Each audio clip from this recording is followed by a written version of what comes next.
সকাল সকাল মা এখানে করছে আলু ভাজা, কালকের পরোটা আছে সেটা এখন ব্রেকফাস্টে খাওয়া হবে। আর এই কাজু বরফিগুলো সেই খাদ্যমেলা থেকে কিনেছিলাম, যার ব্লগ আমার মেন চ্যানেলে আছে, তোমরা গিয়ে কিন্তু অবশ্যই চেক করতে পারো।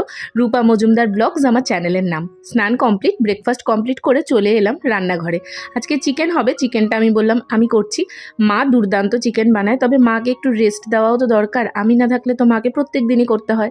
সেই জন্য এখানে আমি চিকেনটা করলাম, আর তারপরে মা এখানে ডালে সোমবারা দিল। মা এরম করে ডালটা করলে না বেশ ভালো লাগে। আর আজকে ভালো রোদ উঠেছে, তাই বাইরে জামা কাপড়গুলো মেলে দিয়েছে। বাবা বাদাম ভাজা দিয়েছিল, তবে একদম খাওয়ার টাইমে দুপুরবেলায়, তাই জন্য না খেয়ে লাঞ্চটা সেরে ফেললাম চিকেন দিয়ে। অসাধারণ একটা লাঞ্চ করে ঘুম দিয়ে সন্ধ্যেবেলা এখানে বসে বসে চা খেলাম, মার হাতের চা, তার সাথে মমস ম্যাজিক গুডের এই বিস্কুটটা।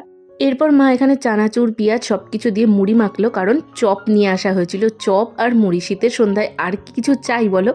এরপর মা চলে এলো রুটি করতে, আর বেশ কিছু জামা কাপড় অগোছালো ছিল, সেগুলো ভাঁজ করলো।